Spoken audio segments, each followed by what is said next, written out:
I'm going to show you how to replace the circulation pump in a radiant heat boiler system. This is part of a multi-video series. I have a taco circulation pump, which is pretty popular on my New Yorker boiler. This is where we find out the real reason why the boiler would shut off and stay off until we reset the entire system. So in a previous episode, we found out that the vent was getting hot, indicating that the airflow from the boiler was still working as far as ventilation. Now, I told you earlier in an earlier episode, the supply line was very hot and the return was cold, indicating that the circulation is not happening in the system. The fact of this alone, you could almost draw the conclusion that the circ pump had been bad, but it could be an electrical failure too. Cold return line, highly likely that the pump has failed. A secondary test to determine that the pump has actually failed is if you actually touch the pump. Like I said, it's a taco circulation pump and it's getting way too hot. It's also making a humming noise, and every time we would turn the boiler on, it only ran for 10 or 12 minutes, and then the safety regulation would shut it off. So here's the model we have, the 007 F5.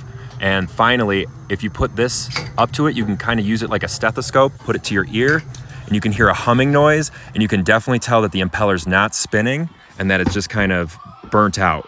So with the gas off, the switch off, and the breaker off, we're going to start to isolate the circulation pump and then replace it. So what you want to do is isolate the circulation pump with everything off. You don't want to run the boiler with the isolation valves active, but there's the manifold shutoffs that I'm doing lastly, just to be extra safe. So with everything off and isolated, we can now begin the process of removing the circulation pump. I'm just showing you all the valves I isolated. Always remember to turn them back on when we're done. So I had to wait 1 to 2 hours because I had been testing the system and the water was so hot.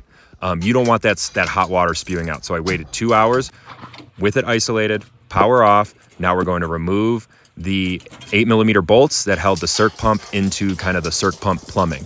You can see it leaking out. You wouldn't want high pressure hot water coming out. You're going to get a little bit of spillage. That's totally fine. Now we can remove the pump along with the impeller. If your system's full of gunk, you can just replace that impeller, but we can see here that the impeller sprees freely, and due to the other tests, that getting hot and the stethoscope test, we can pretty confidently say that the motor is fried out and we need to replace it. So the new one came with the new motor, impeller, and the plumbing as well. Now this is just connected with a few wire nuts, which you could see got burnt out, probably because it got shorted on the inside, just kind of fried out. We're going to now remove the cover of the new pump and simply connect the wires on the new pump just like it was on the old one.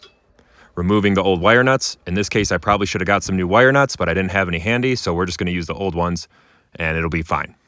Always remember to take pictures of electrical connections that you're taking apart, as you might forget how it went back together. So I'm simply removing the wire nuts. Now some of these wires, there's like a white and an off-white. Really easy to confuse, that's why I take pictures. Make sure you're connecting the right wires, or it's possible you could cause damage to new components, whether it's this or anything else. So I'm making sure those wire nuts are secure on the new pump and wiring. I'm gonna give it a light tug, make sure it's all secure. I'm gonna repackage everything real neatly, making sure nothing could possibly overlap, the wire nut couldn't fall off or anything like that.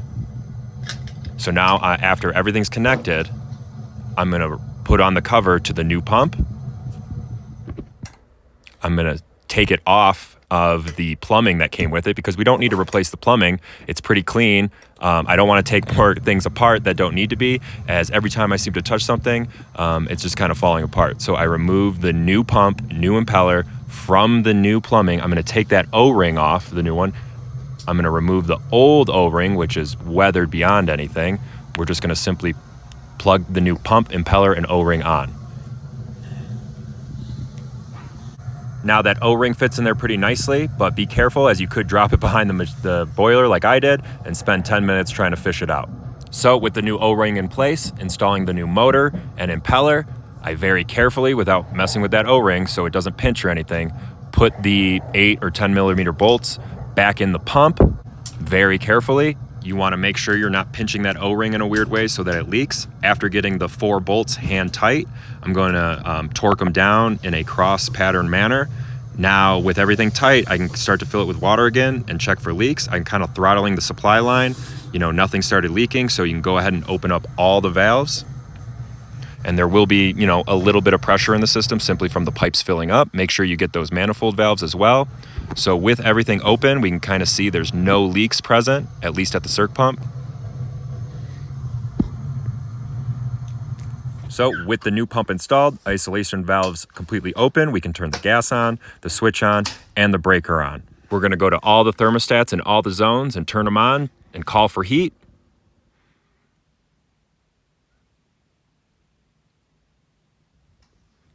Now the solenoids are starting to rise, and this is the calling for heat position, fully rised up. You can see I've already had to replace a couple zone valves recently. Everything's turning back on. The control board is acting normal. You can see the flame is present. We're gonna go back to the circ pump, see if we notice a difference in performance, and it feels like it's actually running now. You can actually feel the glycol water mixture actually flowing through the pump. It's not getting nearly as hot as it did before because it's actually running like it's supposed to. This should be the final repair we have to do. The boiler's running great. It ran for over an hour, calling for heat, raising the temperature of the house very quickly. But I did notice one final thing. This little pressure relief valve was leaking. It was kind of stuck open. I mean, it was a subtle drip. You can see how it's kind of caked with the glycol corrosion. It just wouldn't shut. This is, instead of replacing the whole thing, it's just kind of stuck open. So I just tap it with a hammer and it closed up.